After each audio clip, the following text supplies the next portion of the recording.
untuk diamalkan seluruhnya.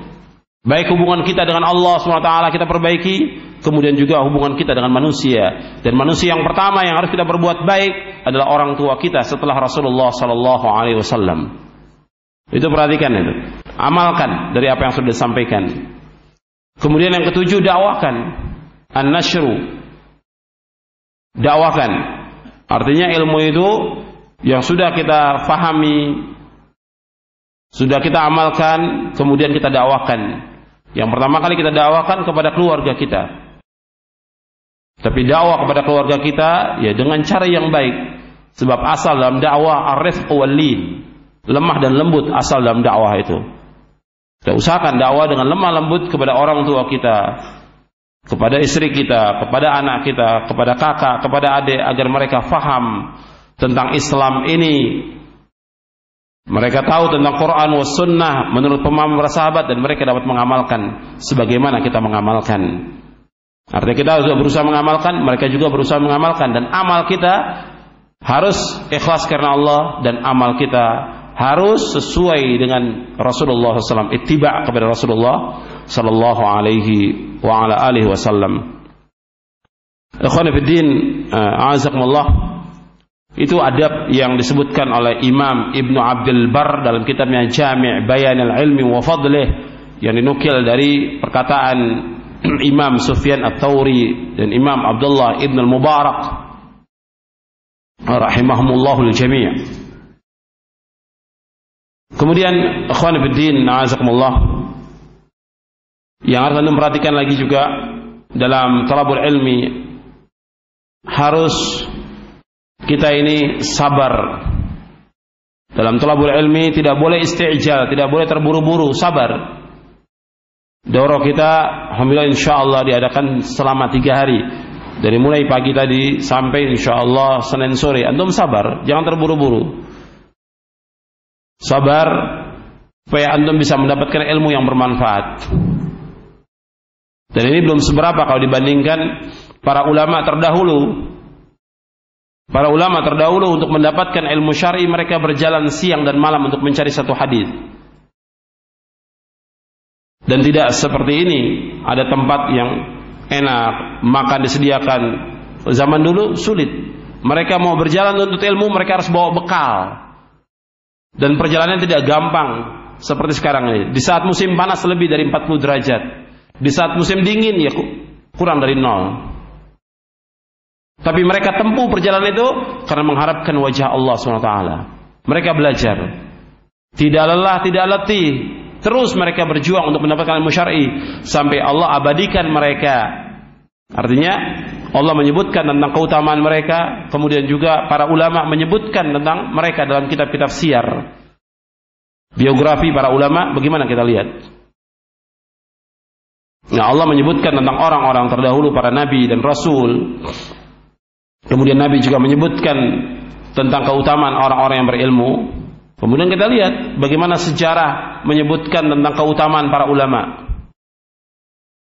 Anda bisa baca dari mulai imam-imam al-hadis, ya, Imam Ahmad, Imam Bukhari, Muslim, Abu Dawud, Tirmidzi, Nasai, Ibnu Majah, bagaimana perjuangan mereka untuk bisa mendapatkan ilmu itu.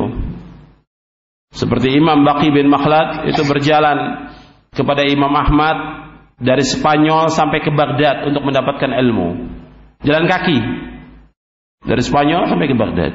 Begitu juga Imam Ahmad. Imam Ahmad berjalan menuju kepada Imam As-San'ani, Abdul Razzaq As-San'ani di Yaman. Itu Imam Ahmad dari Baghdad ke Yaman untuk menanyakan beberapa hadis Nabi sallallahu alaihi wasallam. Seperti seorang tabi'i Muhammad bin Sirin rahimahullah, beliau mengatakan, inni asirul layali wal ayyama fi talabil haditsil wahid. Sesungguhnya aku berjalan siang dan malam untuk mencari satu hadis. Berjalan siang dan malam untuk mencari satu hadis. Sekarang ini Allah sudah mudahkan semuanya. Tidak seperti zaman dahulu, harus naik keledai, naik onta, atau naik kuda. Dan perjalanannya 1 bulan perjalanan menempuh dari satu kota ke kota yang lain untuk mendapatkan ilmu syar'i. Kita sekarang Allah mudahkan semuanya. Maka manfaatkan kemudahan yang Allah berikan kepada kita agar kita mendapatkan ilmu yang bermanfaat. Kalau zaman dahulu orang bisa mendapatkan ilmu yang bermanfaat, mereka bisa hafal ratusan ribu hadis dengan sanadnya. Dan tidak ada lampu seperti sekarang ini, terang benderang begini, tidak ada. Tapi mereka terus berjuang dan sabar sampai mereka mendapatkan kemuliaan. Dan disebutkan oleh para ulama tentang biografi mereka. Makanya antum berusaha semaksimal mungkin apa yang bisa kita lakukan untuk menuntut ilmu ini, kita menuntut ilmu. Jangan merasa lelah dan letih. Dan juga jangan terburu-buru, harus sabar dalam thalabul ilmi ini. Lama waktunya. Sabar sehingga kita bisa mendapatkan ilmu syar'i. Di samping kita berdoa dan kita terus berusaha untuk belajar untuk bisa mendapatkan ilmu syar'i. Kemudian ikhwan fiddin, a'azakumullah, menuntut ilmu syar'i ini terus sampai kita diwafatkan oleh Allah. Dari mulai sekarang sampai kita diwafatkan oleh Allah, tidak boleh kita berhenti menuntut ilmu syar'i. Terus, dan itu merupakan kemuliaan orang-orang yang menuntut ilmu syar'i dan orang yang paling bahagia di muka bumi ini. Kemudian ikhwan fiddin, azakumullah, kita selama menuntut ilmu syar'i ini, malaikat meletakkan sayapnya ridho kepada orang-orang yang menuntut ilmu. Nabi bersabda, innal malaikata la tada'u ajnihataha ridan li talibil ilmi. Sesungguhnya malaikat meletakkan sayapnya ridho kepada orang-orang yang menuntut ilmu syar'i. Hadis ini diriwayatkan oleh Imam Abu Dawud, Tirmidzi, Ahmad dan Darimi. Kemudian dalam riwayat Imam Ahmad, Imam Nasa'i dan Ibnu Majah dengan sanad yang hasan, ketika Safwan bin Assal berkata kepada Rasulullah SAW, kata Safwan, ya Rasulullah, inni ji'tu atlubul ilma. Sesungguhnya aku datang ke tempat ini, ke tempat Rasulullah untuk menuntut ilmu syar'i. Apa jawaban Rasulullah? Marhaban bi talibil ilmi, inna talibal ilmi la tahuffu bihi al malaikah wa tudhilluhu bi ajnihatiha fayarkabu ba'duhum ba'dan hatta tablugha as-samaa'a ad-dunya min hubbihim lima yatlub. Kata Nabi kepada orang yang datang untuk menuntut ilmu, marhaban bi talibil ilmi, selamat datang bagi orang-orang yang menuntut ilmu syar'i.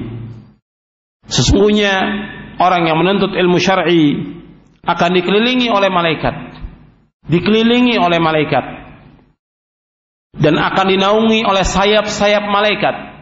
Karena malaikat itu bersayap, 22, 33, 44. Seperti disebutkan dalam surah Fatir. Dan malaikat Jibril Nabi pernah lihat dengan 600 sayapnya menutup langit. Jadi malaikat akan menaungi dengan sayapnya orang-orang yang menuntut ilmu syar'i.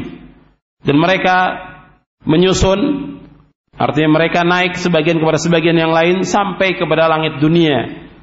Kenapa? Karena mereka cinta dan senang kepada orang-orang yang menuntut ilmu syar'i.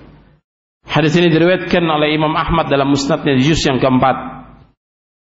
Diriwayatkan juga oleh Imam Ibnu Majah dengan sanad yang hasan. Dan orang-orang yang menuntut ilmu syar'i, ikhwan fiddin, azakumullah, di samping yang tadi, bahwa orang yang menuntut ilmu syar'i termasuk orang yang terhindar dari laknat Allah. Terhindar dari laknat Allah.